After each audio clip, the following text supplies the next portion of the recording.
Hello listeners, welcome back to Luke's English Podcast. Very nice to be talking to you again in another episode, and it's story time in this one.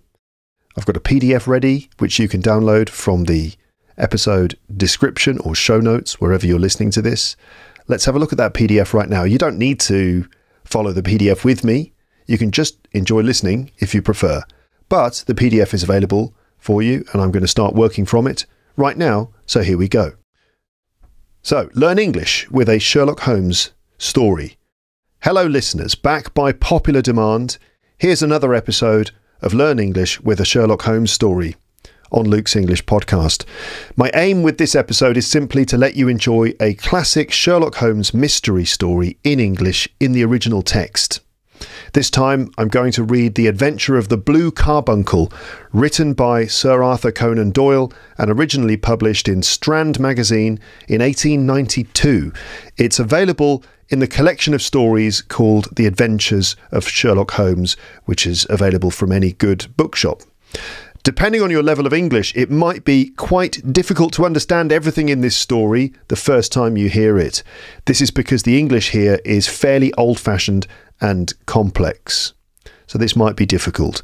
I'll help you during the story, but if you find it difficult to follow at any point, I would like to encourage you to persevere, meaning keep listening, even if there are moments when you don't understand what's happening or there are specific words which you can't understand. Persevere, keep listening, because I will explain things, but also it's just good practice to carry on even when you don't understand everything 100%. Try to work out what's happening and try to tolerate a certain amount of confusion. To help you, what I will do is this. So I'll read a section of the story, then I'll stop and explain what has happened, and then I'll move on to the next section. Okay? Now, I might not be able to spend a lot of time explaining every single specific word or phrase, because I don't want the episode to go on forever, but I'll see what I can do. If you want to check any specific vocabulary yourself, that would be a great idea. I always want to encourage you to be autonomous in your learning, so feel free to use an online dictionary or whatever is your preferred way of checking English words. Checking vocabulary is a good study skill to practice, and there's nothing stopping you from doing it. I recommend cross-checking new words and phrases using a variety of online tools, including Oxford Learners Dictionaries, that's oxfordlearnersdictionaries.com, Cambridge Dictionary of English, that's dictionary.cambridge.org, the usual AI chatbots, then also youglish.com to hear words and phrases being spoken in different accents, and just good old-fashioned Google searches. All of that can help you cross-reference words and phrases, understanding their meanings, pronunciation, and other important details. So I just would like to add one point here, which is that, yes, when it comes to explaining words and things, I won't be spending loads of time on that. Normally when I do a short story on the podcast, I redo the story and then I go through the story text in a lot of detail, explaining loads of bits of vocab. I can't really do that this time because it would take too long. Instead, I'm going to focus on your global understanding of the story, rather than getting into the fine details of specific words. But I'll see what I can do. There might be some words and phrases that I have to point out. Also, it's worth bearing in mind that because this is quite an old story, some of the language is old-fashioned, and I will try to remember to point out things which are especially old-fashioned or not really used anymore, and provide you with perhaps more up-to-date versions. Okay? Now, the language that Arthur Conan Doyle used when he wrote the story, which is from the late 19th century, is a bit old-fashioned. I mean, it's still pretty modern. It's still pretty much like the English that we use today or the English that you would read or hear today. It's not radically different. It just seems a bit formal. That's the main thing. But it's not like, for example, the language of Shakespeare, which is like really, really difficult to understand by modern standards. For the most part, these stories are in the same English that we use today. Just sounds a bit formal compared to the English you hear these days. Okay, continuing the PDF here. For your reference, you can find the PDF for this with the full story text. The link is in the episode description and on my website. Overall, I hope you can simply enjoy listening to my reading of this story, and I hope my regular explanations are helpful for you. Oh, just one other thing. Thinking about some of the comments I had from listeners recently about shadowing with my short story episodes. This one is probably a bit long for that. It might be a bit much for you to repeat every line of the story with me. I mean, you could try, but it might take a long time. I think if I just read the story without stopping to explain anything, it would take at least 45 minutes, maybe an hour, just the story. Considering I'm going to be stopping sometimes to explain some things, it's going to take, probably twice that, maybe more. So shadowing this one might be a little bit difficult, but you could always try to perhaps just shadow me for a section. You could just do like a 5-minute section or a 10-minute section. It's up to you. Anyway, continuing the PDF, I should begin by explaining the title of the story, The Adventure of the Blue Carbuncle. So the blue carbuncle in the title is a rare gemstone, right? And gemstones are rare, precious and valuable stones like jewels. The most common types of gemstones are diamonds, emeralds, which are the green ones, rubies, which are the red ones, and sapphires, which are the blue ones. In the story, the blue carbuncle is described as a very valuable blue diamond, although I think that description is not exactly scientifically accurate. In real life, carbuncles exist, and they are valuable stones, but they're not diamonds, and they're usually red and never blue, but it doesn't really matter. In the case of the story, you can just imagine it's a very, very rare and valuable stone. Also, these days, the word carbuncle is used in medical English, really, to mean a kind of nasty spot on someone's skin. So this is how the word carbuncle tends to be used today in a medical context, but in the past, the word also referred to a type of gemstone. So anyway, the story revolves around a very rare and very valuable blue gem known as the blue carbuncle. But the story begins with Watson visiting Holmes in winter just after Christmas. He finds Holmes inspecting a scruffy old hat which has been brought to him. He's trying to work out who it belongs to, and we get some of Holmes's famous deductive reasoning. He examines the hat and draws various conclusions about its owner based on the things he can see. So it's classic Sherlock Holmes stuff at the beginning. This hat, and also a goose is a large bird that you might find on a farm, for example, or wild as well. Large, big bird with a long neck. So this hat and a goose, both of which have been found in the street and brought to Holmes, lead us into a chain of events that form the main narrative of the story. So as I said, a goose is a large bird, like a large duck, with a long neck that you might find living on a farm. People in England used to eat geese at Christmas time. These days, people more commonly eat turkey. So let's see then if you can keep up with the twists in this story and follow how this hat and goose are connected to the disappearance of one of the most famous and valuable gemstones in Britain and maybe the world. So who owns the hat? What happened to the goose? How are these things connected to the disappearance of this valuable blue gemstone? Who is responsible? Will justice prevail? And how will Sherlock Holmes use his particular set of skills to work it all out? As usual, Dr. John Watson is the narrator of the story. So here we go. The Adventures of Sherlock Holmes, The Adventure of the Blue Carbuncle by Arthur Conan Doyle. I had called upon my friend Sherlock Holmes upon the second morning after Christmas with the intention of wishing him the compliments of the season. He was lounging upon the sofa in a purple dressing gown, a pipe rack within his reach upon the right, and a pile of crumpled morning papers, evidently newly studied, near at hand. Beside the couch was a wooden chair, and on the angle of the back hung a very seedy and disreputable hard felt hat, much the worse for wear and cracked in several places. A lens and a forceps lying upon the seat of the chair suggested that the hat had been suspended in this manner for the purpose of examination. "You're engaged," said I. "Perhaps I interrupt you." "Not at all. I'm glad to have a friend with whom I can discuss my results.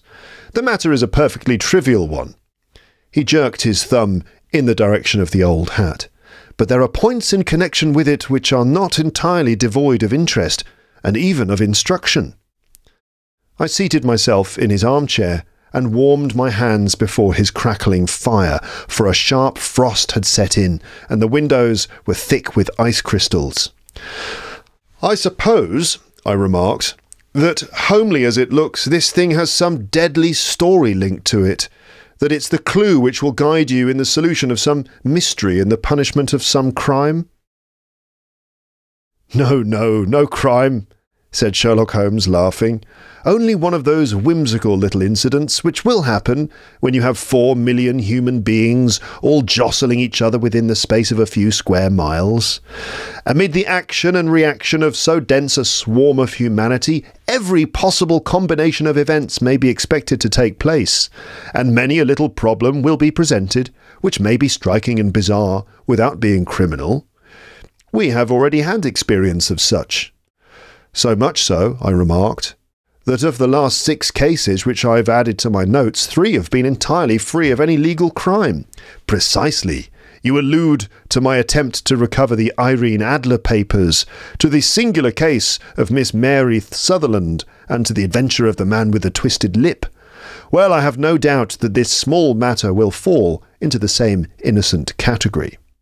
Okay, so I'm going to stop here. Any idea what's going on? So basically, Watson visits Holmes with the intention of basically wishing him a Merry Christmas. This story takes place some days after Christmas. So Watson goes to visit Holmes. He sees that Holmes is sitting there on his sofa or something. He's got his pipe rack next to him, which means that he's able to easily take a pipe and have a bit of a smoke, and he's lounging there. I think there are some newspapers nearby, but there's a chair positioned in a certain way, and there's this old hat sitting on the back of the chair, and the hat appears to have been put there so that Holmes can examine it. And there's a magnifying glass, I think. Did he say that? I think so. A magnifying glass and a pair of forceps, like kind of little metal tweezers that you would use to pick up the hat. So he's been examining this old hat, and the hat is described as being, is it a worn out hat with cracks in it? So it's a fairly old looking hat, a hat that's in bad condition, a scruffy hat. And so Holmes has been examining this hat, and Watson comes in and sits down after Holmes invites him in and sits by the fire because it's very cold. And he says, "Oh, I suppose this hat is probably there's probably some crime story connected to this hat." And Holmes laughs and says, no crime. Just one of those sort of whimsical situations. Whimsical means kind of a bit strange, a bit funny, a bit odd, a bit amusing. So this story is not quite as dark as some of the other Sherlock Holmes stories. It's more of a whimsical story. There's definitely serious crime involved in it, but it's not one. There's no like murder in this particular one, I think. So no, Holmes says no crime, but just a sort of one of those interesting, coincidental, strange things that can happen when you have all these millions of people all living together in very close quarters, that all sorts of strange things can happen in this sort of situation. And without there being a crime involved, and they both refer to previous cases that Watson has written down in the past, including a couple of other Sherlock Holmes stories that you might know, the Irene Adler papers, the case of Miss Mary Sutherland, the adventure of the man with the twisted lip, which is another story that I would like to do on this podcast sometime. And Holmes thinks that this is one of those. It's probably not such a dark one, more of a funny, whimsical story. Okay, so let's continue. "You know Peterson, the commissionaire?" "Yes." "It is to him that this trophy belongs." "It is his hat?" No, he found it. Its owner is unknown. I beg that you will look upon it not as a battered billycock, but as an intellectual problem. And first, as to how it came here. It arrived on Christmas morning, in company with a good fat goose, which is, I have no doubt, roasting at this moment in front of Peterson's fire. The facts are these. About 4 o'clock on Christmas morning, Peterson, who, as you know, is a very honest fellow, was returning from some small jollification and was making his way homewards down Tottenham Court Road. In front of him he saw, in the gaslight, a tallish man walking with a slight stagger and carrying a white goose slung over his shoulder. As he reached the corner of Goodge Street, a row broke out between this stranger and a little knot of roughs. One of the latter knocked off the man's hat, at which he raised his stick to defend himself and, swinging it over his head, smashed the shop window behind him. Peterson had rushed forward to protect the stranger from his assailants, but the man, shocked at having broken the window, and seeing an official-looking person in uniform rushing towards him, dropped his goose, took to his heels, and vanished amid the labyrinth of small streets which lie at the back of Tottenham Court Road. The roughs had also fled at the appearance of Peterson, so that he was left in possession of the field of battle, and also of the spoils of victory, in the shape of this battered hat and a most unimpeachable Christmas goose. Which surely he restored to their owner? My dear fellow, there lies the problem. It is true that "For Mrs. Henry Baker" was printed upon a small card, which was tied to the bird's left leg, and it is also true that the initials H.B. are legible upon the lining of this hat, but as there are some thousands of Bakers and some hundreds of Henry Bakers in this city of ours, it is not easy to restore lost property to any one of them. What, then, did Peterson do? He brought round both hat and goose to me on Christmas morning, knowing that even the smallest problems are of interest to me. The goose we retained until this morning, when there were signs that, in spite of the slight frost, it would be well that it should be eaten without unnecessary delay. Its finder has carried it off, therefore, to fulfil the ultimate destiny of a goose, while I continue to retain the hat of the unknown gentleman who lost his Christmas dinner. Did he not advertise? No. Then what clue could you have to his identity? Only as much as we can deduce. From his hat? Precisely. But you're joking. What can you gather from this old battered felt? Well, here is my lens. You know my methods. What can you gather yourself as to the individuality of the man who has worn this article? Okay, let's pause there and go back and just make sure that you understand exactly what's going on. So, what's the story behind the hat? Did you catch that? Hold on a minute, I've gone a bit too far. So, Peterson, the commissionaire, so he's a police officer basically, Peterson. Peterson was coming home Christmas Eve, that's Christmas morning, so that's the morning of Christmas Day, the 25th of December. Peterson was coming home in the middle of the night, early in the morning, in fact, at something like 4 o'clock.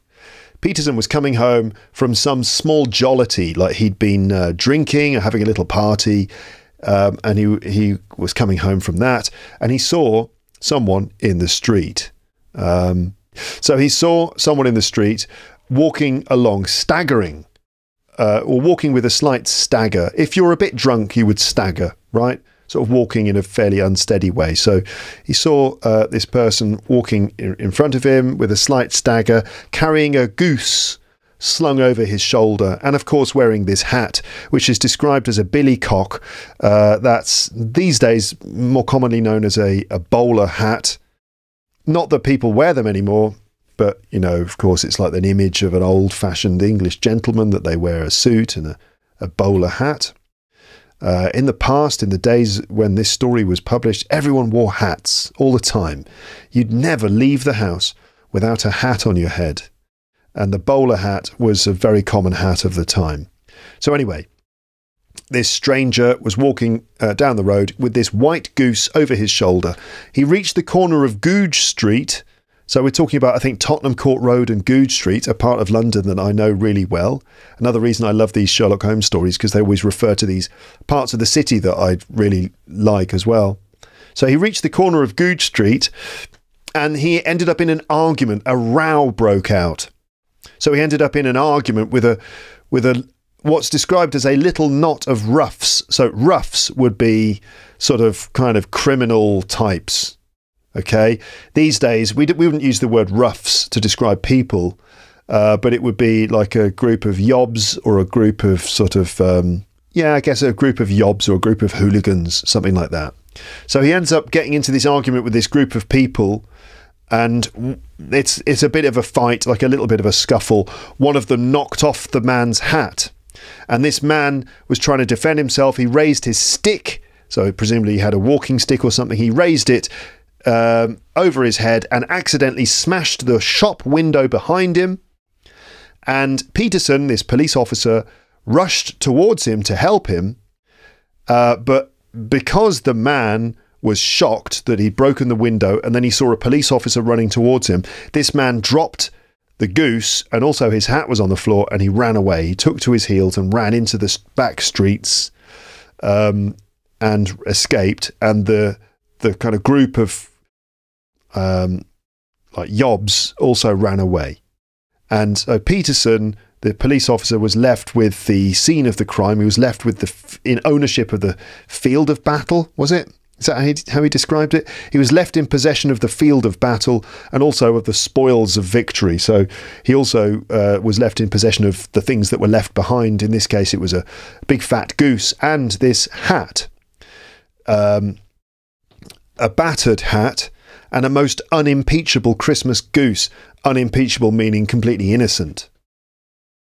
And so the problem is that Peterson had no way of knowing who the man was who ran away, the owner of the goose. He had no idea of identifying who this was, didn't know what to do, so he brought the goose and the hat to Sherlock Holmes in the morning, knowing that Sherlock would probably be able to solve the problem. Okay, now the goose had a little note attached to one of its feet that said, for Mrs. Henry Baker. And the hat, on the inside, you could see the initials HB. So that probably is Henry Baker. So it seems that the man's name is Henry Baker. The goose looks like it was for his wife. And so Peterson then brought the hat to Sherlock, and they held on to them for a while until it was decided that Peterson should probably take the goose away and eat it, because obviously a dead goose is not going to stay fresh that long, even if it is cold outside. The goose needs to be eaten. So Peterson takes the bird away, takes it home to be eaten for their Christmas lunch or Christmas dinner, where it's going to be cooked. Meanwhile, Holmes keeps the hat and examines it. And the only clue that they have to the identity of the owner of the hat is what they can work out by looking at it, what they can deduce. Watson, as always, is sort of surprised or skeptical about what they can learn from something just by looking at it, because despite the fact he spends all of his time with Sherlock Holmes, and Sherlock must be constantly showing off his deductive reasoning skills, Watson is always skeptical or surprised about it. So Watson says, you must be joking. What can you understand from this old hat? And at this point, Sherlock says to Watson, well, you know my methods. Why don't you inspect it and tell me what you can work out from it? So that's where we continue. Okay, here we go. I took the tattered object in my hands. Tattered, battered, scruffy, just means in poor condition. I took the tattered object in my hands and turned it over rather ruefully, sort of sadly. It was a very ordinary black hat of the usual round shape, hard, and much the worse for wear. Worse for wear, it's a bit old and worn out. The lining had been of red silk, but was a good deal discoloured. By the way, can you work out anything about the person from the hat? Okay, I'll stop interrupting now and just keep reading. The lining had been of red silk, but was a good deal discoloured. There was no maker's name. but as Holmes had remarked, the initials HB were scrawled upon one side. It was pierced in the brim for a hat securer, but the elastic was missing. For the rest, it was cracked, exceedingly dusty, and spotted in several places, although there seemed to have been some attempt to hide the discoloured patches by smearing them with ink. "I can see nothing," said I, handing it back to my friend. "On the contrary, Watson, you can see everything. You fail, however, to reason from what you see. You're too timid in drawing your inferences."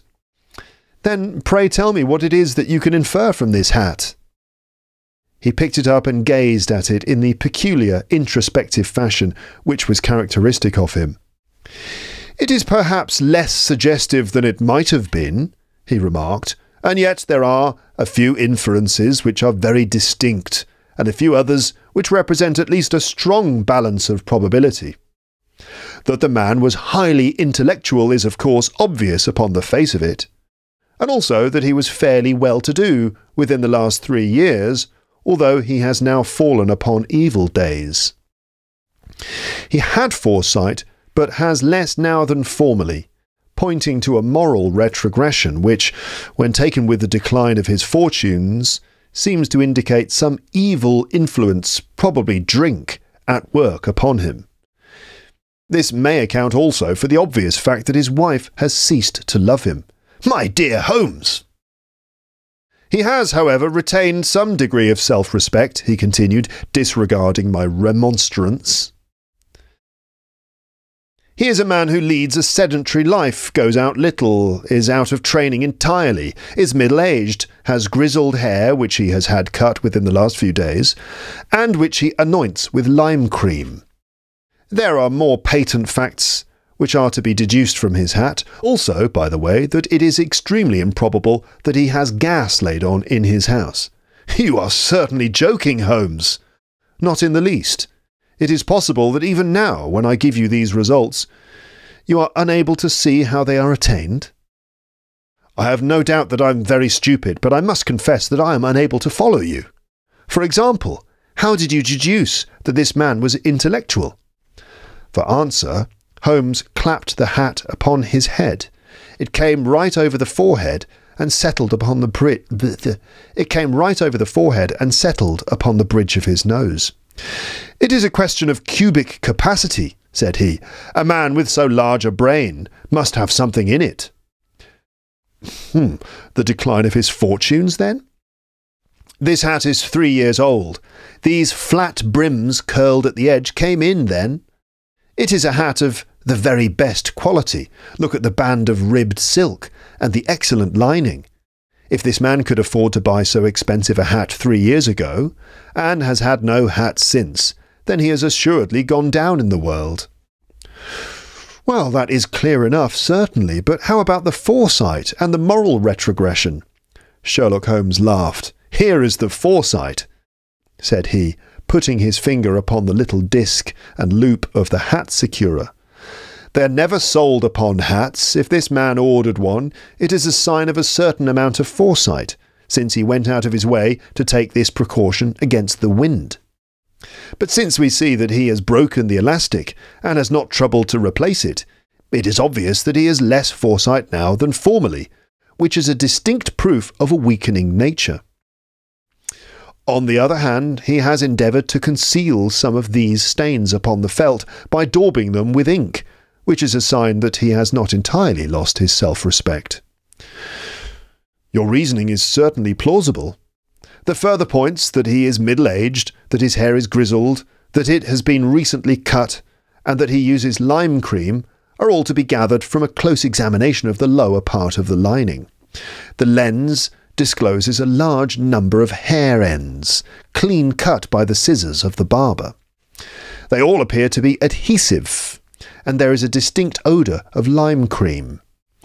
This dust, you will observe, is not the gritty grey dust of the street, but the fluffy brown dust of the house, showing that it has been hung up indoors most of the time, while the marks of moisture upon the inside are proof positive that the wearer perspired very freely and could therefore hardly be in the best of training.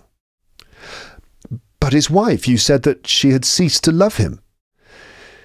This hat has not been brushed for weeks. When I see you, my dear Watson, with a week's accumulation of dust upon your hat, and when your wife allows you to go out in such a state, I shall fear that you also have been unfortunate enough to lose your wife's affection. But he might be a bachelor. Nay, he was bringing home the goose as a peace offering to his wife. Remember the card upon the bird's leg? Well, you have an answer to everything. But how on earth do you deduce that the gas is not laid on in his house? One tallow stain, or even two, might come by chance, but when I see no less than 5, I think that there can be little doubt that the individual must be brought into frequent contact with burning tallow, walks upstairs at night, probably with his hat in one hand and a guttering candle in the other. Anyhow, he never got tallow stains from a gas jet. Are you satisfied? Well, it is very ingenious, said I, laughing. But since, as you said just now, there's been no crime committed, and no harm done save the loss of a goose, all this seems to be rather a waste of energy. Sherlock Holmes had opened his mouth to reply, when the door flew open, and Peterson, the commissionaire, rushed into the apartment with flushed cheeks and the face of a man who is dazed with astonishment.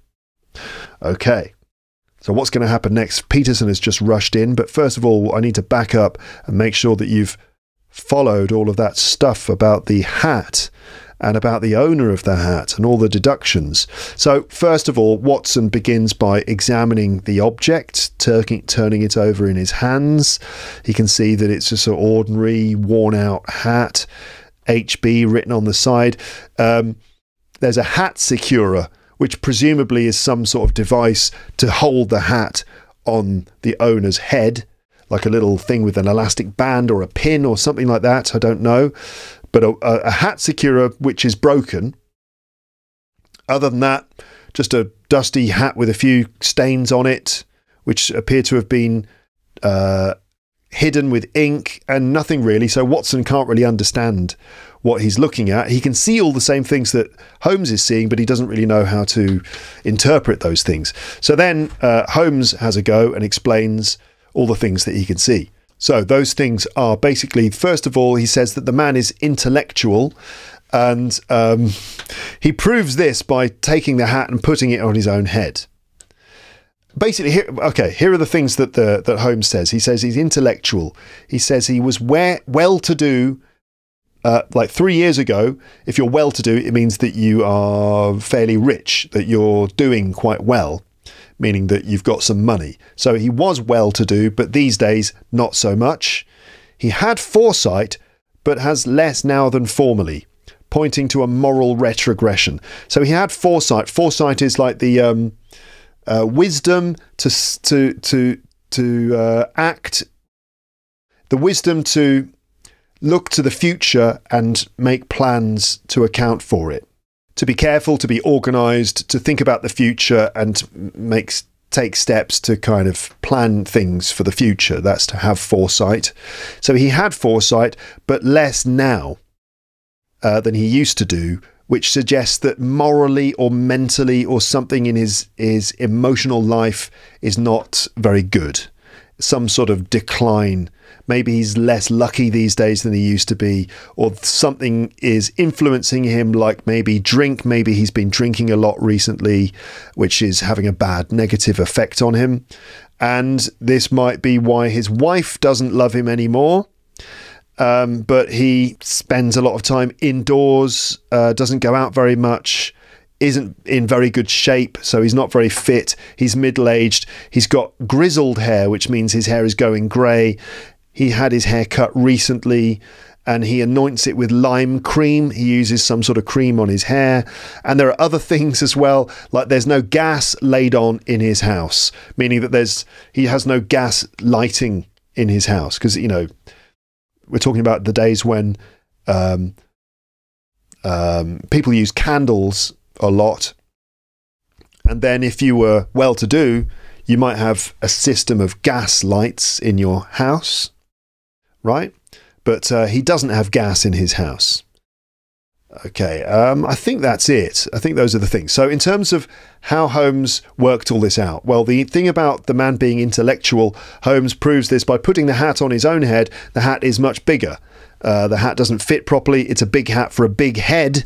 And the idea is that, you know, cubic capacity, a man with a large brain must be intellectual. I mean, this idea has since then been disproven. We know that the size of a person's head doesn't really account for their intellectual capacity, but that's how it worked in those days. The decline in his fortunes, the fact he's like less lucky or things in his life are not so good as they used to be. First of all, that Holmes identifies that the style of the hat is a bit old-fashioned. 3 years ago, this style of hat with the flat brim, the brim is the bit that goes around the edge of the hat. These flat brims, which are curled at the edge, they came into fashion about 3 years ago. And it's a very good quality hat. So clearly the man was able to spend money about 3 years ago. But he hasn't been able to replace it. He can't buy a new one because, you know, this one is in bad condition. He can't buy a new one because apparently he doesn't have the money anymore. What about the moral retrogression? So the foresight, meaning the ability to plan for the future. This, Holmes points to the hat securer, this device which keeps the hat on the head. He says these things are never sold with the hat. So when he bought the hat, he also had the foresight to buy the hat securer as well to make sure the hat stayed on his head. But it's broken these days. And so he hasn't taken the trouble to replace the hat securer. So this is proof again that the guy has less foresight, maybe less money than he used to have. Also, the stains on the hat, he's tried to cover them up with some ink, which shows that he hasn't completely lost his sense of self-respect. And other things, the grey hair, which has been recently cut, and the lime cream. When Holmes examines the inside of the hat, he can see that there are little bits of hair that have clearly been cut by the scissors of a barber, and they are sticky, and there's the odour, the smell of lime cream. So, you know, clearly he uses lime cream, his hair's been cut recently. The dust on the hat is not the kind of dust that you would find in the street, but the dust that you would find at home, suggesting that the man spends most of his time indoors at home. The marks of moisture upon the inside of the hat show that the man sweats a lot, so he's not in great physical shape. He must be out of shape if he sweats a lot. So he's not in good training. The fact that his wife seems not to love him anymore is that the hat has not been brushed for quite a long time. And Holmes remarks that if he ever saw Watson wearing a hat that's not been brushed, and that his wife had allowed him to go out like that, then it would probably mean that she doesn't really care for him anymore. He says, Watson says, but he might be a bachelor, meaning a single man. But no, this is not the case, because the goose has a note on it saying it's for Mrs. Henry Baker. Yes. What about the fact that the man doesn't have gas laid on in his house? Well, he's talking about tallow stains. Tallow, I think, is a kind of wax. Yeah, I guess it's something that's used in the making of candles. So if we're talking about tallow stains, we're talking about something relating to candles. So one tallow stain or even two on the hat might be just a question of chance, but when Holmes saw at least 5 of these tallow stains, he can be sure that the individual must be frequently in contact with burning tallow, like candles or something. He probably walks upstairs at night with his hat in one hand and a candle in the other hand, and he certainly never got tallow stains from a gas light. Okay, so Watson is impressed and so on and blah, blah, blah. And Watson says, oh, but, you know, there's no crime involved in this, right? So what's the point? Sherlock Holmes is about to reply, and then suddenly Peterson rushes into the apartment with flushed cheeks, so his face is red, and the face of a man who is dazed with astonishment. So Peterson rushes in, he's all surprised and shocked. And let's continue. "The goose, Mr. Holmes, the goose, sir," he gasped. "Eh? What of it then? Has it returned to life and flapped off through the kitchen window?" Holmes twisted himself round upon the sofa to get a fairer view of the man's excited face. "See here, sir. See what my wife found in its crop." Crop is like the throat or neck part of the bird. "See what my wife found in its crop." He held out his hand and displayed upon the centre of the palm a brilliantly scintillating blue stone. Rather smaller than a bean in size, but of such purity and radiance that it twinkled like an electric point in the dark hollow of his hand. Sherlock Holmes sat up with a whistle. "By Jove, Peterson," said he, "this is treasure trove indeed. I suppose you know what you've got." "A diamond, sir, a precious stone. It cuts into glass as though it were putty." "It's more than a precious stone. It's the precious stone." "Not the Countess of Morcar's blue carbuncle," I ejaculate. Oh, God. Watson's done it again. "Not the Countess of Morcar's blue carbuncle," I ejaculated. Watson has ejaculated again. Like, you'd have thought he'd learn his lesson. Is this not the third time that Watson has ejaculated in the company of other people? "Watson, please control yourself. If you're to ejaculate, at least do it in the privacy of your own quarters." No, as we've established previously in these Sherlock Holmes episodes, ejaculated in those days meant said something very quickly. So, "Not the Countess of Morcar's blue carbuncle," I quickly said. I ejaculated. "Precisely so. I ought to know its size and shape, seeing that I've read the advertisement about it in the Times every day lately. It is absolutely unique, and its value can only be conjectured, but the reward offered of £1,000 is certainly not within a 20th part of the market price." £1,000? Great Lord of mercy! The commissionaire plumped down into a chair and stared from one to the other of us. "That is the reward, and I have reason to know that there are sentimental considerations in the background which would induce the Countess to part within half her fortune if she could but recover the gem." "It was lost, if I remember all right, at the Hotel Cosmopolitan," I remarked. "Precisely so, on the 22nd of December, just 5 days ago." John Horner, a plumber, was accused of having abstracted it from the lady's jewel case. The evidence against him was so strong that the case has been referred to the assizes. By the way, that's like a higher court, higher criminal court. Old-fashioned word. These days we use like the High Court, maybe. "I have some account of the matter here, I believe." He rummaged amid his newspapers, glancing over the dates, until at last he smoothed one out, doubled it over, and read the following paragraph. "Hotel Cosmopolitan jewel robbery. John Horner, 26, plumber, was brought up upon the charge of having upon this 22nd inst. abstracted from the jewel case of the Countess of Morcar the valuable gem known as the blue carbuncle. James Ryder, upper attendant at the hotel, gave his evidence to the effect that he'd shown Horner up to the dressing room of the Countess of Morcar upon the day of the robbery in order that he might solder the second bar of the grate, which was loose. He had remained with Horner some little time, but had finally been called away.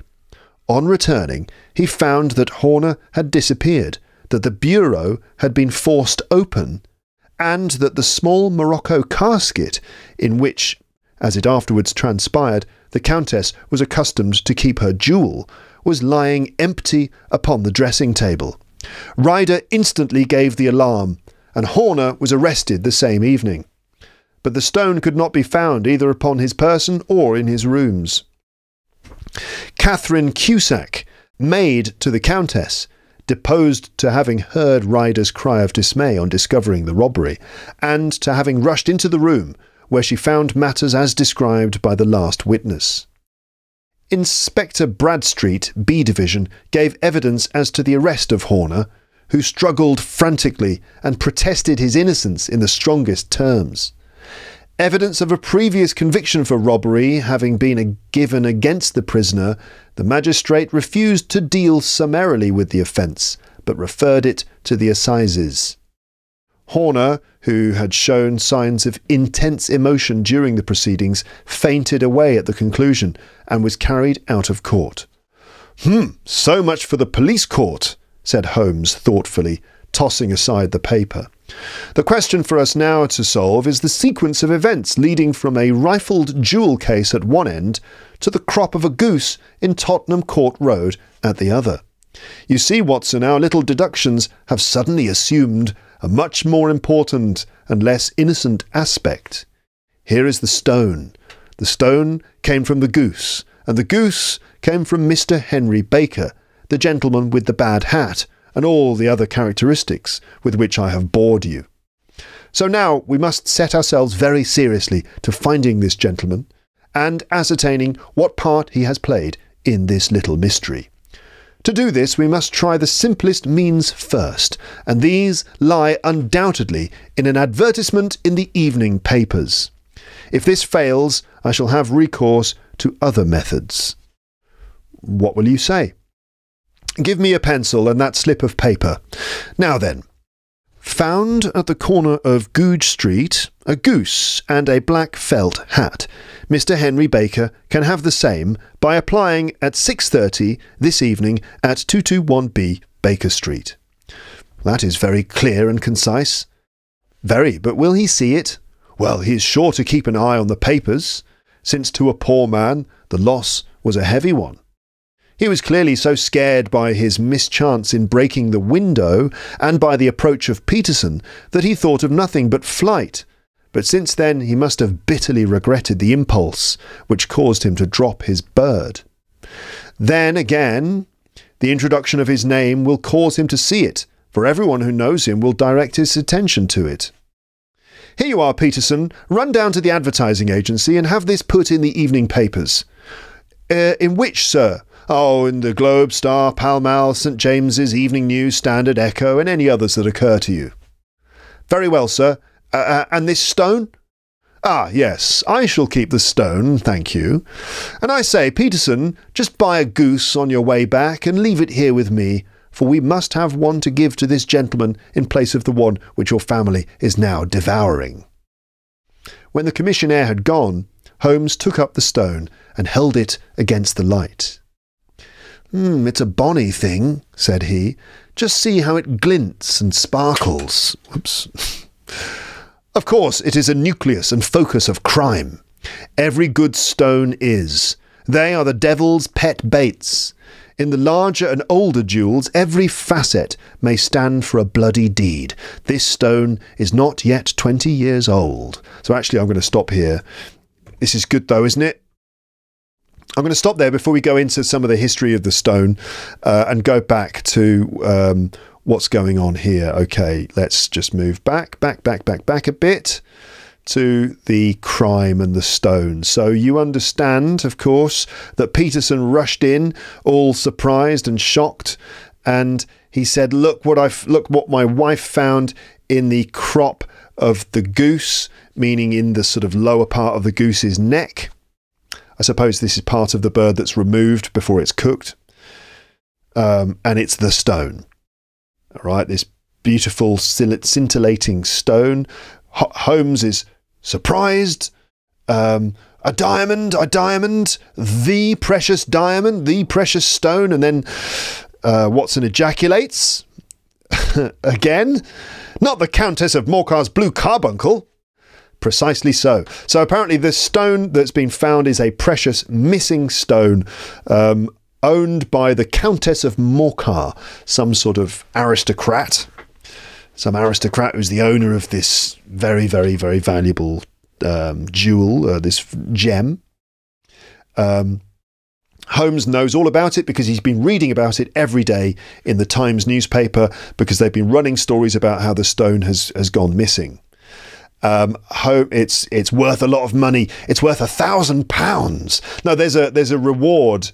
There's a reward for the return of the stone, £1,000, which apparently is only a 1/12 of the market price, so it would sell for about £12,000. I don't know how much that is by today's money, but it's loads. It's like really, really valuable.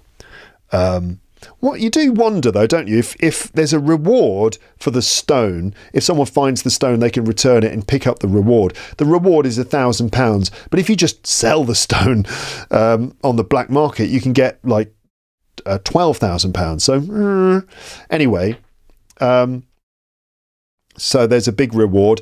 And then the story, Holmes reads the story from the newspaper, which is basically from the Hotel Cosmopolitan. There's been a jewel robbery. John Horner is the prime suspect, 26 years old. He's a plumber. A plumber is someone who fixes all the pipes in someone's home. They work with metal when it's fitted into people's houses, dealing with water, pipes for water and pipes for heating and things like that. So he was brought to the room to fix something in the room. Apparently there was a bar on one of the heaters that needed to be repaired. So Horner was brought into the room. And then he's been arrested and taken to court for the theft of the jewel from the Countess's jewellery desk or something like that. James Ryder is the upper attendant at the hotel. So this is a man who works at the hotel. He is the one who's given the main evidence against John Horner, saying that he invited Horner to the dressing room of the Countess so that he could fix something in the room. He'd stayed. Ryder had stayed with Horner in the room, but then had to leave. When he came back, Horner had disappeared. The bureau, the desk, had been forced open, and the little sort of container with the gem was open and empty, and the gem was gone. Ryder then informed the police and gave evidence against Horner, and Horner was then arrested the same evening. The stone couldn't be found, so they couldn't find it on him or in his room. Another person, the maid of the Countess, so the Countess's servant, Catherine Cusack, she also gave some evidence saying that she heard Ryder's alarm when he discovered that the jewel had been taken. She rushed into the room and she confirms Ryder's account of the story. The evidence has been given against Horner. Horner struggled frantically when he was taken away by the police, and he protested his innocence in the strongest terms. So he was shouting, "I'm innocent, I'm innocent," shouting it out. He'd been previously convicted of robbery, so it seems that he already had a conviction for robbery in the past, which obviously is going to count against him. And when he was taken to the first court, the magistrates' court, so the way it works in England is that if there's a crime, first the case is taken to the magistrates' court, which is a sort of lower level court, and then the magistrates decide how serious it is, and if it's very serious, it needs to go to the higher court, which is what happened here. They called it the assizes. These days it's the sort of like high court, let's say. Horner was like very upset, very emotional, and when the decision was made, when the judgment was passed in the court, he fainted, sort of collapsed and was carried away. Holmes appears to be unconvinced by the police court, as he usually has contempt for the police, and decides that he needs to investigate this. And the way to investigate it is to work out who this Henry Baker is, what's the connection between the goose and the missing jewel. Because obviously the jewel came from the goose, was discovered in the goose. So who is this Henry Baker? It turns out that actually this is a much, much more serious case than we thought before. And so we need to find out what's going on. And then Peterson goes off to give a message to the newspapers so they could put a message in the newspapers, because obviously this is the way that things were done in those days. You could just put a message in the newspapers, put a message in all the main newspapers: the Globe, the Star, the Pall Mall, St James's, the Evening News, the Standard and the Echo. And no doubt Henry Baker, who has lost a goose and his hat, is probably going to be looking for notices in the newspaper.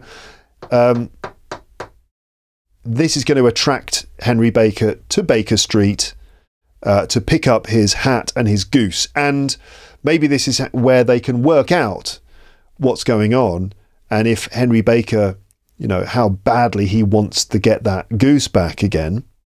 We'll see how important it is and see if they can work it out. So this is a way of attracting Henry Baker to Baker Street by putting this advertisement in the newspaper. So Peterson goes off to do that, and Holmes asks him to bring a goose, another goose, so that they can actually give a goose to Henry Baker. And there you go. And then Holmes keeps hold of the blue carbuncle, and he then talks about the fact that all of these stones, these precious stones, attract crime to them. There's always some sort of bloody deed, some violent crime that's associated with them. This stone is not yet 20 years old, he says, so it was probably discovered 20 years ago. So let's continue. Here's a little background story about the stone itself. So Holmes says, it was found in the banks of the Amoy River in southern China, and is remarkable in having every characteristic of the carbuncle, save that it is blue in shade instead of ruby red. In spite of its youth, it has already a sinister history. There have been 2 murders, a vitriol throwing, a suicide, and several robberies brought about for the sake of this 40-grain weight of crystallized charcoal. Who would think that so pretty a toy would be a purveyor to the gallows and the prison? I'll lock it up in my strong box now and drop a line to the Countess to say that we have it. Do you think that this man Horner is innocent? I cannot tell. Well then, do you imagine that this other one, Henry Baker, had anything to do with the matter? It is, I think, much more likely that Henry Baker is an absolutely innocent man who had no idea that the bird which he was carrying was of considerably more value than if it were made of solid gold. That, however, I shall determine by a very simple test, if we have an answer to our advertisement. And you can do nothing until then? Nothing. In that case, I shall continue my professional round, but I shall come back in the evening at the hour you've mentioned, for I should like to see the solution of so tangled a business. Very glad to see you. I dine at 7. There is a woodcock, I believe. By the way, in view of recent occurrences, perhaps I ought to ask Mrs. Hudson to examine its crop. Okay, so what's going on here? So basically this particular stone was found about 20 years ago in China, in the banks of the Amoy River. He says it's exactly like a carbuncle except that it's blue. This isn't scientifically accurate. It already has a very sinister history. I suppose he knows about this from reading the newspapers. There have been 2 murders, a vitriol throwing, a suicide and several robberies for this, even though it's 20 years old. So 2 murders, we understand, a vitriol throwing, that's an acid attack where someone throws acid at someone, a suicide and several robberies. Wow. Quite a story, quite a series of stories. Who would think that so pretty a toy would be a purveyor to the gallows and the prison? Who would think that such a pretty thing would basically bring people to the gallows? That's where you go to get hanged until you're dead. And the prison, I think you know. So Holmes says he'll lock it up in his strongbox and let the Countess know that he has it. He's not sure if Horner is innocent. He's not sure about Henry Baker, although he thinks that he's probably innocent. He's going to set up a sort of test to work it out. So when Baker arrives at Baker Street, Holmes is going to use a little test to work out whether he is guilty or innocent or not. So let's continue. So at this point, Watson goes off to continue his professional practice. You know, obviously he's a doctor, so he's got patients to look after. But he says he'll come back at around about 7 o'clock in the evening to have dinner with Holmes, and find out what's going on. Holmes makes that joke, yeah, there's a woodcock, which is another large bird people used to eat, and maybe I ought to ask Mrs. Hudson to examine its crop. Okay, so let's continue. You okay, everyone? Keeping up with this? Yes, you are? Good. Okay, a couple of skeletons, but that's all right. Okay, so I'd been delayed at a case, and it was a little after 6:30 when I found myself in Baker Street once more. As I approached the house, I saw a tall man in a Scotch bonnet, with a coat which was buttoned up to his chin, waiting outside in the bright semicircle which was thrown from the fanlight. Just as I arrived, the door was opened, and we were shown up together to Holmes's room. "Mr. Henry Baker, I believe," said he, rising from his armchair and greeting his visitor with the easy air of geniality which he could so readily assume. "Pray take this chair by the fire, Mr. Baker. It is a cold night, and I observe that your circulation is more adapted for summer than for winter. Ah, Watson, you have just come at the right time. Is that your hat, Mr. Baker?" "Yes, sir, that is undoubtedly my hat." He was a large man with rounded shoulders, a massive head, and a broad, intelligent face sloping down to a pointed beard of grizzled brown. A touch of red in his nose and cheeks, with a slight tremor of his extended hand, recalled Holmes's surmise as to his habits. His rusty black frock coat was buttoned right up in front, with the collar turned up, and his lank wrists protruded from his sleeves without a sign of cuff or shirt. He spoke in a slow staccato fashion, choosing his words with care, and gave the impression generally of a man of learning and letters who had had ill usage at the hands of fortune. "We have retained these things for some days," said Holmes, "because we expected to see an advertisement from you giving your address. I am at a loss to know now why you did not advertise." Our visitor gave a rather shamefaced laugh. "Shillings have not been so plentiful with me as they once were," he remarked. I had no doubt that the gang of roughs who assaulted me had carried off both my hat and the bird. I did not care to spend more money in a hopeless attempt at recovering them. Very naturally. By the way, about the bird, we were compelled to eat it. "To eat it?" Our visitor half rose from his chair in his excitement. "Yes, it would have been no use to anyone had we not done so. But I presume that this other goose upon the sideboard, which is about the same weight and perfectly fresh, will answer your purpose equally well?" "Oh, certainly, certainly," answered Mr. Baker, with a sigh of relief. "Of course, we still have the feathers, legs, crop, and so on of your own bird, so if you wish—" The man burst into a hearty laugh. "They might be useful to me as relics of my adventure," said he. "But beyond that I can hardly see what use the disjecta membra of my late acquaintance are going to be to me. No, sir, I think that, with your permission, I will confine my attentions to the excellent bird which I perceive upon the sideboard." Sherlock Holmes glanced sharply across at me, with a slight shrug of his shoulders. "There is your hat, then, and there your bird," said he. "By the way, would it bore you to tell me where you got the other one from? I'm somewhat of a fowl fancier, and I have seldom seen a better grown goose." "Certainly, sir," said Baker, who had risen and tucked his newly gained property under his arm. "There are a few of us who frequent the Alpha Inn near the museum. We are to be found in the museum itself during the day, you understand. This year, our good host, Windigate by name, instituted a goose club, by which, on consideration of some few pence every week, we were each to receive a bird at Christmas.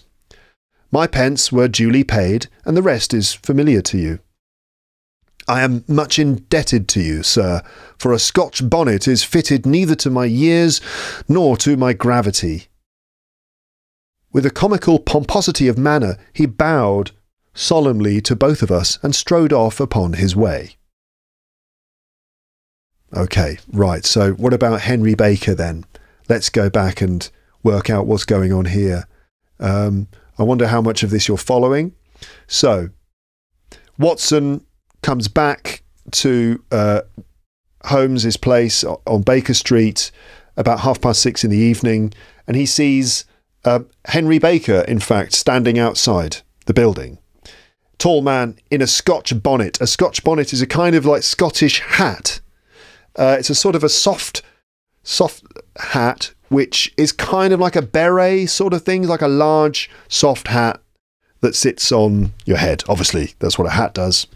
But the man is wearing this, presumably because he doesn't have his normal hat. So he's been forced to wear this Scotch bonnet. The coat is buttoned up all the way to the top. And the door was opened. Holmes is very genial, very friendly. He offers the man inside. Take the chair, blah, blah, blah. He says, "Is this your hat?" The man says, "Yes, that's definitely my hat."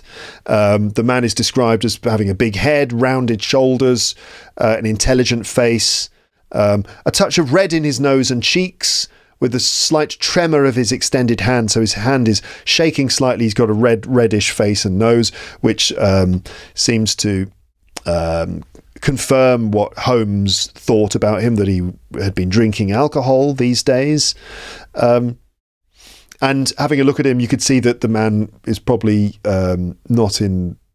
he's having some difficulty in his life. He doesn't have a shirt on underneath his coat. He probably doesn't have a lot of money to buy clothes and things at this time. He's basically having a bit of a bad time.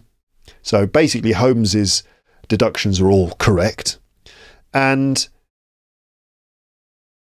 the man didn't have enough money to advertise the fact he'd lost his hat and goose in the newspaper. And he thought that those young, like the Yobs who'd attacked him, had probably stolen the bird and the hat. So he decided that spending money to advertise for someone who had found them would have been a waste of time and money. Holmes at this point does his test. He says, "I'm sorry, but we ate the bird.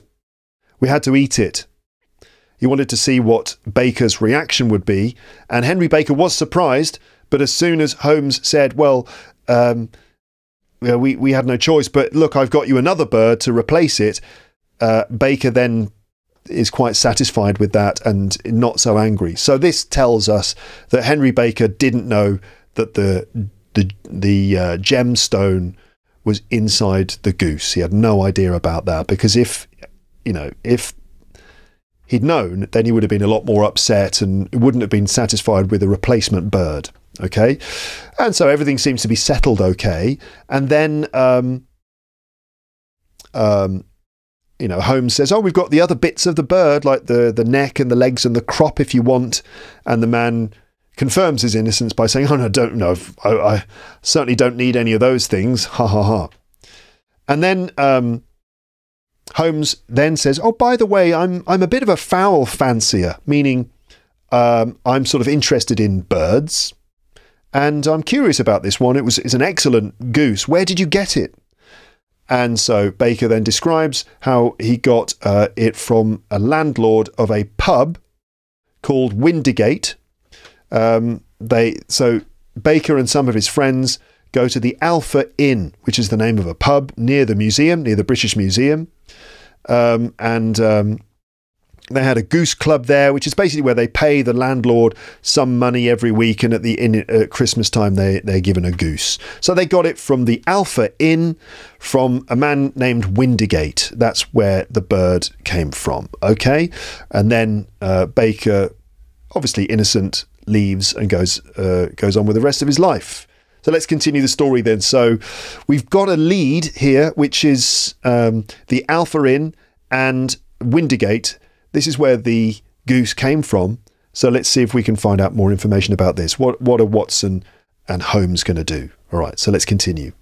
So much for Mr. Henry Baker, said Holmes, when he'd closed the door behind him. It's quite certain that he knows nothing whatever about the matter. Are you hungry, Watson? Not particularly. Then I suggest that we turn our dinner into a supper and follow up this clue while it's still hot. By all means. It was a bitter night, so we drew on our ulsters and wrapped cravats about our throats. Outside, the stars were shining coldly in a cloudless sky, and the breath of the passers-by blew out into smoke like so many pistol shots. Our footfalls rang out crisply and loudly as we swung through the Doctor's Quarter, Wimpole Street, Harley Street, and so through Wigmore Street into Oxford Street. In a quarter of an hour, we were in Bloomsbury at the Alpha Inn, which is a small public house at the corner of one of the streets which runs down into Holborn. Holmes pushed open the door of the private bar and ordered 2 glasses of beer from the ruddy-faced, white-aproned landlord. "Your beer should be excellent if it is as good as your geese," said he. "My geese?" The man seemed surprised. "Yes, I was speaking only half an hour ago to Mr. Henry Baker, who was a member of your goose club." "Oh, yes, I see, but you see, sir, them's not our geese." "Indeed, whose then?" "Well, I got the 2 dozen from a salesman in Covent Garden." "Indeed, I know some of them. Which was it?" "Breckenridge is his name." "Ah, I don't know him."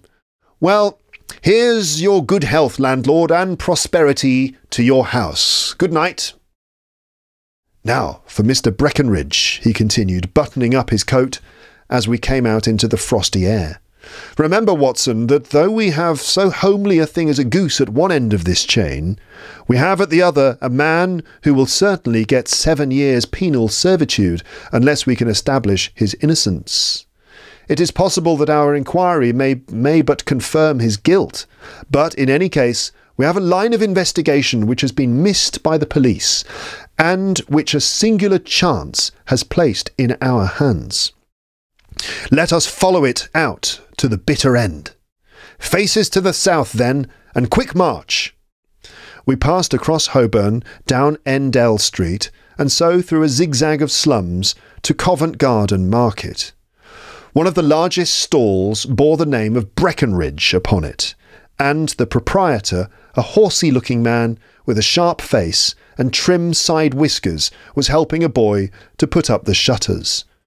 Right, I'm going to have to stop here and clarify that section of the story, because that's kind of a key bit, because obviously they need to work out what's the story with that goose, where did it come from. So they head outside in the cold night air, walking through some of my favourite parts of London, down towards the British Museum to this pub, the Alpha Inn, where they go in and Holmes engages the landlord, whose name is, what's his name? I can't remember.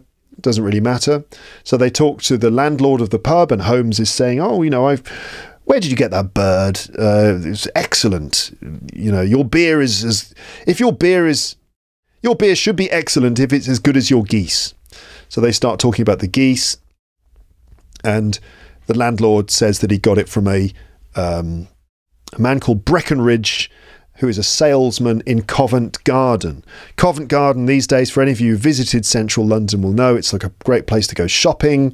But back in the old days, it used to be a big market where you get fruit and vegetables and other things, like maybe a goose at Christmas time. So Breckenridge is the one who sold the goose to the pub landlord. So off they go, Holmes and Watson, to follow it, because they need to follow this lead, a lead that the police don't have, which could prove Horner to be innocent, because he's facing 7 years in jail for this. He might be innocent, maybe he's guilty, but they need to find out what's going on. So let's continue as Holmes and Watson approach this market stall in Covent Garden and the man named Breckenridge. "Good evening. It's a cold night," said Holmes. The salesman nodded and shot a questioning glance at my companion. Sold out of geese, I see, continued Holmes, pointing at the bare slabs of marble. Let you have 500 tomorrow morning. That's no good. Well, there are some on the stall with the gas flare. Ah, but I was recommended to you. Who by? The landlord of the Alpha. Ah, yes, I sent him a couple of dozen. Fine birds they were too. Now, where did you get them from? To my surprise, the question provoked a burst of anger from the salesman. Now then, mister, said he with his head cocked and his arms akimbo. What are you driving at? Now let's have it straight now. Well, it is straight enough. I should like to know who sold you the geese which you supplied to the Alpha. Well, then I shan't tell you, so now. Oh, it is a matter of no importance, but I don't know why you should be so warm over such a trifle. Warm? You'd be as warm, maybe, if you were as pestered as I am. When I pay good money for a good article, there should be an end of the business. But it's, where are the geese, and who'd you sell the geese to, and what will you take for the geese? One would think they were the only geese in the world, to hear the fuss that's made over them. Well, I have no connection with any other people who've been making inquiries, said Holmes carelessly. If you won't tell us, the bet is off, that's all. But I'm always ready to back my opinion on a matter of fowls, and I have a fiver on it that bird I ate is country bred. Well, then you've lost your fiver, for it's town bred, snapped the salesman. It is nothing of the kind. Well, I say it is. I don't believe it. Do you think you know more about fowls than I, who've handled them ever since I was a nipper? I tell you, all those birds that went to the Alpha were town bred. You'll never persuade me to believe that. Will you bet, then? Well, it's merely taking your money, for I know that I'm right. But I'll have a sovereign on with you just to teach you not to be obstinate. The salesman chuckled grimly. Bring me the books, Bill, said he. The small boy brought round a thin volume and a great greasy-backed one, laying them out together beneath the hanging lamp. Now then, Mr. Cockshaw, said the salesman, I thought that I was out of geese, but before I finish you'll find that there's still one left in my shop. You see this little book? Well, that's the list of the folk from whom I buy. Do you see? Well then, here on this page are the country folk, and the numbers after their names are where the accounts are in the big ledger. Now then, you see this other page in red ink? Well, that's a list of my town suppliers. Now look at that third name. Just read it out to me. Mrs. Oakshott, 117 Brixton Road, 249, read Holmes. Quite so. Now, turn that up in the ledger. Holmes turned to the page indicated. Here you are. Mrs. Oakshott, 117 Brixton Road, egg and poultry supplier. Now then, what's the last entry? December the 22nd, 24 geese at 7 shillings 6d. Quite so. There you are. And underneath, sold to Mr. Windigate of the Alpha at 12 shillings. Well, what have you to say now? Sherlock Holmes looked deeply chagrined. He drew a sovereign from his pocket and threw it down upon the slab, turning away with the air of a man whose disgust is too deep for words. Ugh. A few yards off, he stopped under a lamp-post and laughed in the hearty, noiseless fashion which was peculiar to him. When you see a man with whiskers of that cut and the Pink 'Un, the Sporting Times, protruding out of his pocket, you can always draw him by a bet, said he. I dare say that if I had put £100 down in front of him, that man would not have given me such complete information as was drawn from him by the idea that he was doing me on a wager. Well, Watson, we are, I fancy, nearing the end of our quest, and the only point which remains to be determined is whether we should go on to this Mrs. Oakshott tonight, or whether we should reserve it for tomorrow. It is clear from what that surly fellow said that there are others beside ourselves who are anxious about the matter, and I should— His remarks were suddenly cut short by a loud hubbub which broke out from the stall which we had just left. Right, let's stop there then and back up to the beginning of this section. where we dealt with Mr. Breckenridge. So did you get what happened? That Holmes again uses some sort of like little trick to get information here. So he pretends that he has made a bet with someone. He pretends that he's eaten one of the geese that came from the Alpha Inn, and that he's pretending that he thinks he knows everything about geese. And he's saying that that goose was country bred, meaning it had been reared, born and raised, let's say, in the countryside. So you've got country bred geese and town bred geese, and Holmes thinks this goose was country bred, and in fact he pretends that he's made a bet. He's bet £5 on it or something. So he goes to Breckenridge and starts asking these very direct questions, like, where'd you get that goose from? Breckenridge is angry because apparently other people have been asking him about his geese. Where are the geese? Where's the goose? Where'd you get the geese from? Blah, blah, blah, blah, blah. And so he's a bit annoyed about it. And Holmes, instead of just offering money for information, uses his little trick where he makes the guy a bet, right? He bets. A bet is where you put money down on something. For example, you bet on a horse race. You can bet on the result of a football match. You put your money down. If you get what you predicted, then you get more money, right? So Holmes says, I bet I bet you a shilling. Is it a shilling? A sovereign. A sovereign is, I don't know how much money that was because we don't talk about sovereigns anymore, but it's probably quite a lot. He bets a sovereign that the bird was country bred, and so Breckenridge proves him wrong by getting out the book, which shows exactly where he bought those birds from, and it turns out it was bought on Brixton Road, which is in Brixton, which is in London, so it is a town-bred bird. Proving Holmes wrong, Holmes puts the sovereign down and pretends to be annoyed and upset that he lost the bet. They walk off, and then Holmes reveals that it was just a trick. He doesn't really care, and it was a way for him to extract the information from the man. And he knows that he knew that that would work, because looking at the guy, he got a sense of what this kind of guy was like, including the fact he had the pink 'un sticking out of his pocket. That's the Sporting Times, a sports newspaper, which shows that he's probably a gambling man. So they work out then that it's from Oakshott in Brixton Road. That's the origin of the goose. And Holmes is saying, well, we've got a choice. We can either go and find out about Oakshott now, or we can leave it until the morning.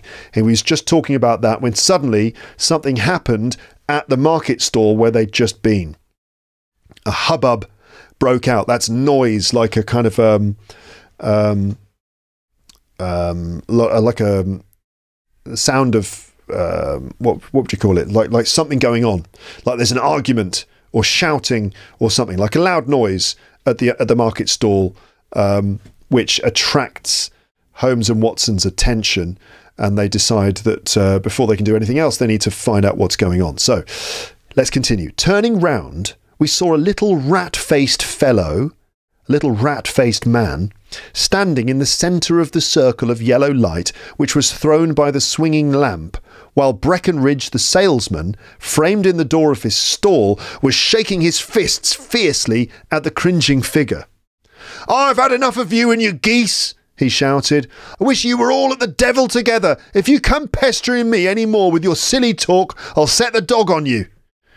You bring Mrs. Oakshott here and I'll answer her, but what have you to do with it? Did I buy the geese off you?"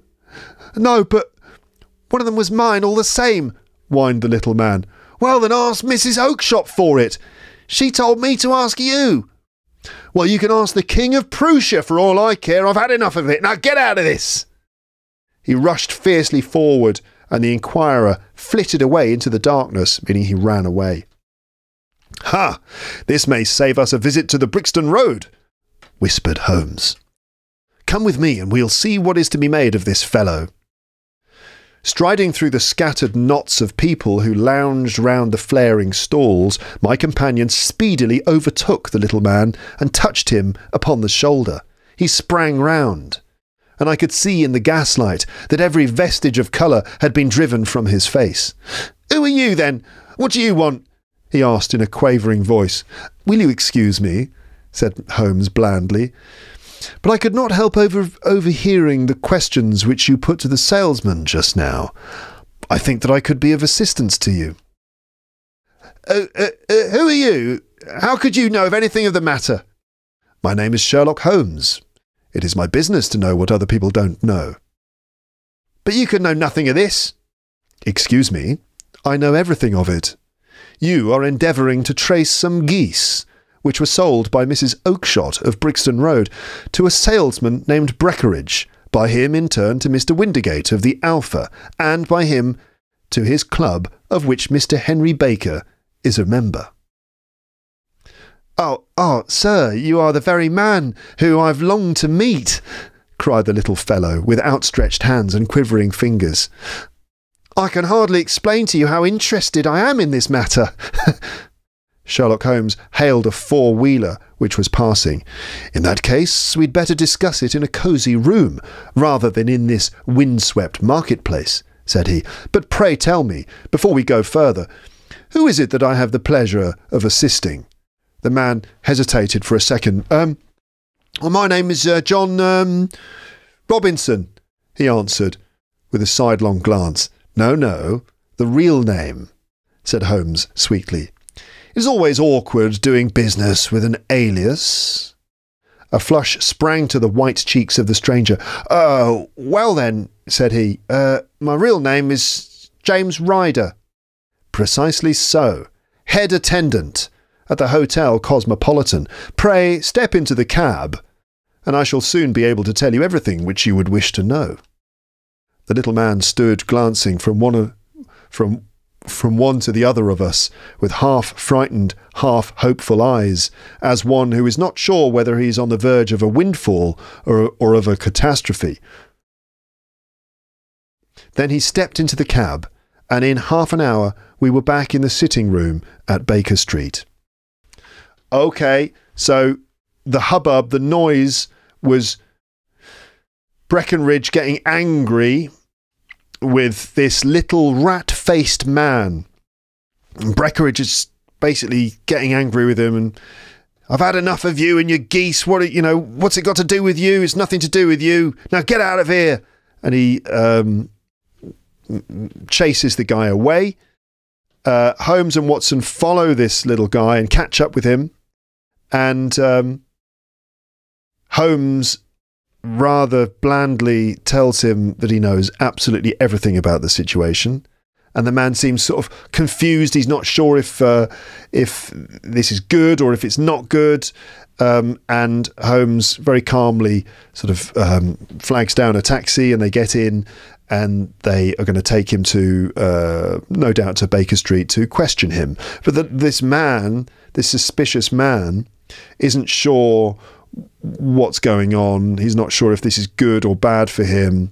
But Holmes knows who he is. This is Ryder, James Ryder from the hotel. This is the guy who worked at the hotel, the guy who, when he discovered that apparently the jewel, the blue carbuncle had been stolen, he's the one who contacted the police. He is the one who's given evidence against, is his name Horner? The other guy, the plumber, who's been arrested and is facing 7 years in jail. But it's Ryder who has been giving evidence against him. And for some reason now, Ryder is desperate to find the goose. So, very suspicious. What's going on here? And how is Holmes going to kind of get all the information from him? Let's continue. Nothing had been said during our drive, but the high, thin breathing of our new companion and the claspings and unclaspings of his hands spoke of the nervous tension within him. "Here we are," said Holmes cheerily, as we filed into the room. "The fire looks very seasonable in this weather. You look cold, Mr. Ryder. Pray take the basket chair. I will just put on my slippers before we settle this little matter of yours. Now then, you want to know what became of those geese?" Yes, sir. Or rather, I fancy, of that goose."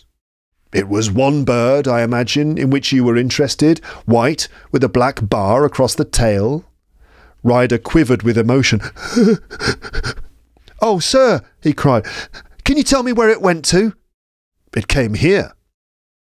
"Here?" "Yes, and a most remarkable bird it proved.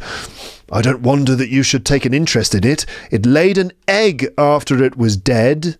The bonniest, brightest little blue egg that was ever seen. I have it here in my museum." Our visitor staggered to his feet and clutched the mantelpiece with his right hand. Holmes unlocked his strongbox and held up the blue carbuncle, which shone out like a star with a cold, brilliant, many-pointed radiance. Ryder stood glaring with a drawn face, uncertain whether to claim it or disown it. "The game's up, Ryder," said Holmes quietly. "Hold up, man, or you'll be into the fire." So it seems that Ryder is staggering. He might fall. "Give him an arm back into his chair, Watson. He's not got blood enough to go in for felony with impunity. Give him a dash of brandy. So, now he looks a little more human. What a shrimp it is, to be sure."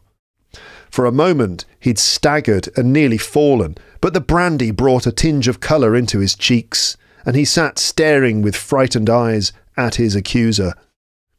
"I have almost every link in my hands, and all the proofs which I could possibly need, so there is little which you need tell me. Still, that little may as well be cleared up to make the case complete. You had heard, Ryder, of this blue stone of the Countess of Morcar's?" It was Catherine Cusack who told me of it," said he in a crackling voice. "I see. Her ladyship's waiting maid. Well, the temptation of sudden wealth so easily acquired was too much for you, as it has been for better men before you, but you were not very scrupulous in the means you used. It seems to me, Ryder, that there is the making of a very pretty villain in you. You knew that this man Horner, the plumber, had been concerned in some such matter before, and that suspicion would rest the more readily upon him. What did you do then? You made some small job in the lady's room, you and your confederate Cusack, and you managed that he should be the man sent for. Then, when he had left, you rifled the jewel case, raised the alarm, and had this unfortunate man arrested. You then... Ryder threw himself down suddenly upon the rug and clutched at my companion's knees. "For God's sake, have mercy!" he shrieked. "Think of my father, of my mother, it would break their hearts. I never went wrong before, I never will again, I swear it on a Bible. Oh, don't bring it into court, for Christ's sake, don't." "Get back into your chair," said Holmes sternly.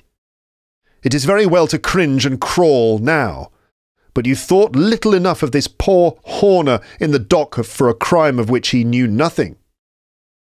"I'll fly, Mr. Holmes. I'll leave the country, sir. Then the charge against him will break down." We will talk about that. And now let us hear a true account of the next act. How came the stone into the goose? And how came the goose into the open market? Tell us the truth, for there lies your only hope of safety." All right. So what's the story then here with this Ryder? Is that his name? So they invite him into Baker Street. Holmes is being all friendly and warm and "Sit by the fire, you must be cold," all that sort of thing. And then says, "What do you want to know? You want to know what happened to these geese then, huh? Or goose, in fact. Because it was just that one bird, wasn't it, that you were interested in? White, with a black bar across the tail," and Ryder's like, and he's like, "Can you tell me what happened to it?" And then Holmes says, "Well, it came here, of course, and the most remarkable thing, it laid an egg after it was dead, this beautiful, bright little blue egg. I have it here in my museum." And the Ryder stands up, he's so shocked, and he nearly falls into the fire. he nearly passes out because he's so shocked, and then Holmes gets it out and shows it to him, and Ryder's all completely overwhelmed, and Holmes then says, "The game's up. And then Ryder nearly collapses into the fire. Watson helps him back into the chair, and of course they give him brandy, because this is the solution to all medical issues, is just to give brandy. And after a bit of brandy, after a dash of brandy, he looks a little bit more human again. Basically Holmes says, just tell us what happened. You know, I pretty much know the whole story, but I would just like to know all of it, please. And Ryder admits that it's Catherine Cusack, the maid of the Countess, who told him that the carbuncle was there. He knew that Holmes makes him admit that he knew that Horner had a previous record for theft. And so Ryder invited the man, Horner, to come in and fix something that he made up. And then when he'd left, he then stole the blue carbuncle, but then told the police that it was Horner, which is a pretty nasty thing to do. And the guy is so desperate for mercy. He's begging Holmes to have mercy, to let him go. Holmes is not impressed and says, well, you didn't really care about the poor Horner, who you were willing to let go to prison over this. And so Holmes just wants to know what's going on. Ryder says, look, I'll run away. I'll leave the country. Just let me go. Please, for Christ's sake, for God's sake, let me go. But Holmes wants to know what actually happened. So Ryder is now going to tell us the story of exactly what happened. So here we go. Ryder passed his tongue over his parched lips. So put his tongue over his dry lips. I will tell you. I will tell you it just as it happened, sir, he said. When Horner had been arrested, it seemed to me that it would be best for me to get away with the stone at once, for I did not know at what moment the police might not take it into their heads to search me and my room. There was no place about the hotel where it would be safe. I went out as if on some commission, and I made my way to my sister's house. She'd married a man named Oakshott and lived in Brixton Road, where she fattened fowls for the market. All the way there, every man I met seemed to be a policeman or a detective, and for all that it was a cold night, the sweat was pouring down my face before I came to the Brixton Road. My sister asked me what was the matter and why I was so pale, but I told her that I'd been upset by the jewel robbery at the hotel. Then I went into the backyard and smoked a pipe and wondered what it would be best to do. I had a friend once called Maudsley who turned bad and has just finished serving his time in Pentonville prison. One day he met me and fell into talk about the ways of thieves and how they could get rid of what they stole. I knew that he would be true to me, for I knew one or two things about him, so I made up my mind to go right on to Kilburn, where he lived, and take him into my confidence. He would show me how to turn the stone into money, but how to get to him in safety. I thought of the agonies I'd gone through in coming from the hotel. I might at any moment be seized and searched, and there would be the stone in my waistcoat pocket. I was leaning against the wall at the time and looking at the geese which were waddling about round my feet, and suddenly an idea came into my head which showed me how I could beat the best detective that ever lived. My sister had told me some weeks before that I might have the pick of her geese for a Christmas present, and I knew that she was always as good as her word. I would take my goose now, and in it I would carry my stone to Kilburn. There was a little shed in the yard, and behind this I drove one of the birds, a fine big one, white with barred tail. I caught it, prizing its bill open. I thrust the stone down its throat as far as my finger could reach. The bird gave a gulp, and I felt the stone pass along its gullet and down into its crop. But the creature flapped and struggled, and out came my sister to know what was the matter. As I turned to speak to her, the brute broke loose and fluttered off among the others. "Whatever were you doing with that bird, Jem?" says she. "Well," said I, you said you'd give me one for Christmas, and I was feeling which was the fattest." "Oh," says she, "we've set yours aside for you. Jem's bird, we call it. It's the big white one over yonder. There's 26 of them, which makes one for you and one for us and 2 dozen for the market." "Thank you, Maggie," says I. But if it's all the same to you, I'd rather have that one I was just handling just now." "The other one is a good 3 pounds heavier," said she, "and we fattened it expressly for you." "No, never mind. I'll have the other and I'll take it now," said I. "Oh, just as you like," said she, a little huffed. "Which is it you want then?" That white one with the barred tail right in the middle of the flock." "Oh, very well. Kill it and take it with you." Well, I did what she said, Mr. Holmes, and I carried the bird all the way to Kilburn. I told my pal what I'd done, for he was a man that it was easy to tell things like that to. He laughed until he choked, and we got a knife and opened the goose. Oh, my heart turned to water, for there was no sign of the stone, and I knew that some terrible mistake had occurred.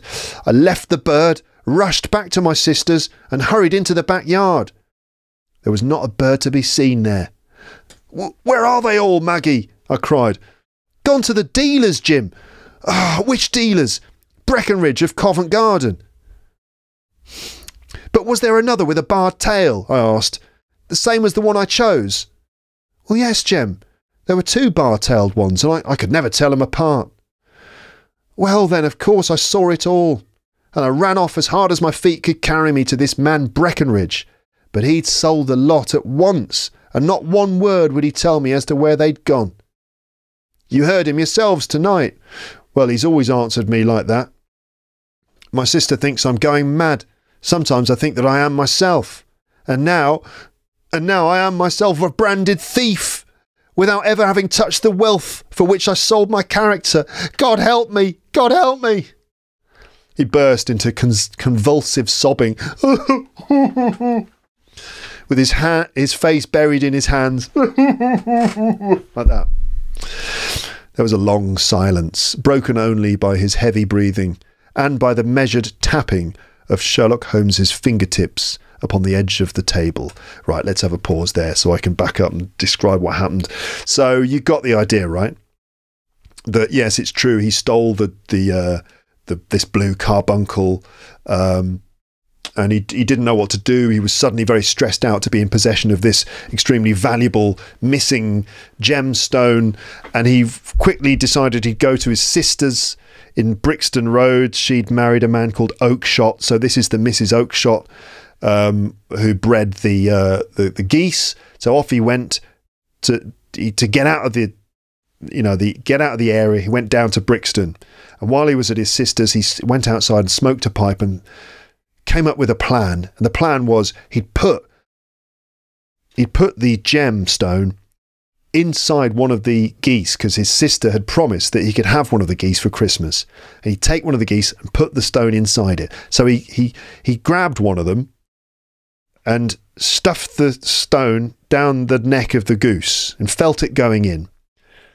And then his sister came out and the goose started flapping its wings, and he lost his grip on it, and it went back into all the other geese. He then said, "Oh, can I have one of the? You said I could have one of the geese." And his sister said, "Yeah, we've put one aside for you, that one over there." And he said, "Well, if it's all the same to you, can I have that one in the middle?" And she was like, "Well, I suppose so." And so he grabbed what he thought was the right goose, but obviously he got it wrong, because there was another goose that looked almost the same. So he grabbed the wrong goose, feeling very nervous about travelling with the stone. That's why he hid it inside the goose in the first place, because he was concerned that he'd be searched. He'd be suspected by the police, because he works in the hotel and has access to the room. So he's thinking it's only a matter of time before they start searching me. So he was very wary of travelling with the stone. That's why he hid it in the goose. But the wrong goose, he got the wrong goose, headed off to a friend of his who had spent time in prison, the sort of person who you could talk to about criminal things. He thought that his friend would be able to help him to sell the jewel and get money and stuff. They examined the goose, they cut it open, no blue carbuncle, and he realised what had happened, rushed back to his sister's, asked, but all the birds had gone. Sold to Breckenridge, of course, in Covent Garden. Ryder then went to Breckenridge, and we know what happened there. Breckenridge was so fed up with being asked about the geese that it seems that Ryder had visited him a few times, and then, of course, we know what happened. That's where Sherlock Holmes caught up with him. Okay, All right then, so that's how the blue carbuncle ended up inside the goose. And then after making this confession, Ryder is sobbing, crying into his hands. So then my friend, that's Sherlock Holmes, rose and threw open the door. "Get out," said he. "What, sir? Oh, heaven bless you! No more words, get out." And no more words were needed. There was a rush, a clatter upon the stairs, and the bang of a door, and the crisp rattle of running footfalls from the street. "After all, Watson," said Holmes, reaching up his hand for a clay pipe, "I am not retained by the police to supply their deficiencies. If Horner were in danger, it would be another thing, but this fellow will not appear against him, and the case must collapse. I suppose that I'm commuting a felony, but it is just possible that I'm saving a soul. This fellow will not go wrong again. He's too terribly frightened. Send him to jail now, and you make him a jailbird for life. Besides, it is the season of forgiveness. Chance has put in our way a most singular and whimsical problem, and its solution is its own reward. If you'll have the goodness to touch the bell, Doctor, we will begin another investigation in which also a bird will be the chief feature." So, in the end, Sherlock Holmes lets him go. He lets Ryder go. His justification for this, first of all, that Horner won't be prosecuted. He'll be acquitted because without the evidence from Ryder, there's no case. So he's certain that Horner will be acquitted and will go free. There's that. And secondly, he decides that he's giving Ryder a chance. He thinks that he's too scared to do anything like this again. And if you locked him up for 7 years, you would just stick him into the prison system where he would enter the world of criminals and he would end up being... his life would be ruined and he'd end up going to a life of crime, which, as we know, is what happens, when people get locked up in jail. They end up becoming criminals. They become jailbirds, people who are in and out of prison. So he lets him go, certain that he won't do it again, and all the other things that I just mentioned. And then also, it's the season of goodwill. It is the festive season, after all. It's the season of goodwill, so he decides that he will let Ryder go and give him a second chance. And he said that chance put this case in our way, gave us this problem. The solution is its own reward. And then he says, if you touch the bell, meaning call Mrs. Hudson, we'll begin another investigation in which also a bird will be the chief feature. In this case, they're going to eat dinner. So that is the end of the story. How was that for you, everyone? Did you have any idea what was going on? Now, maybe you knew the story already. I know a lot of you have read all these stories before, but how was it? Is that the first time you've heard it in English? And all the rest of it. Now, there's just a few loose ends. Loose ends are like little details which perhaps need to be fixed or need to be accounted for. So one question is, what did Holmes do with the blue carbuncle? Because he had it in his possession. What did he do with it? Now, Holmes says in the story that when the investigation is finished, he will return the stone to the Countess of Morcar. Perhaps he knows her personally and will give it back to her himself. Holmes also promised Peterson that he could claim the £1,000 reward for finding the stone. So the stone will definitely be returned so that Peterson can claim the reward. It's not very clear now, but it's not very clear how this is going to happen, but let's not worry about that now. I'm sure that Holmes didn't keep it. Again, why did Holmes let Ryder go? Well, he took pity on him, deciding that he would save his soul, knowing that he would never commit a similar crime again because of fear, and he knew that Ryder was not strong enough to survive a term in prison anyway.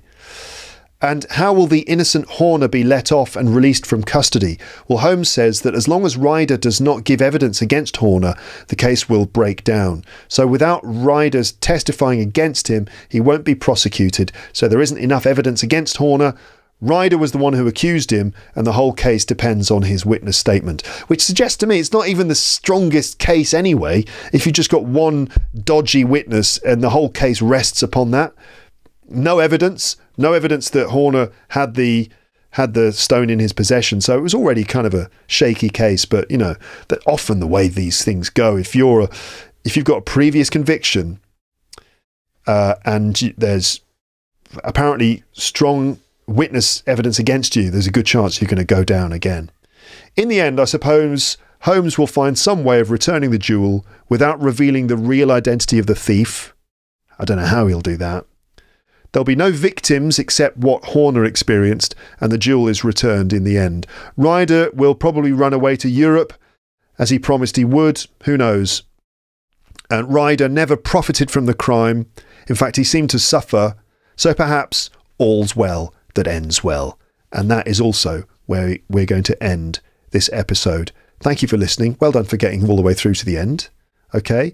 I look forward to reading your comments, in which I think you should probably include the word bird in your comment. So if you made it all the way through to the end, mention something about a bird in your comment. Okay, I look forward to seeing what you write. But I hope you enjoyed the episode. I hope you enjoyed the story. And I'll speak to you again on the podcast soon in some form. But for now, it's time to say goodbye. Bye. Bye. Bye.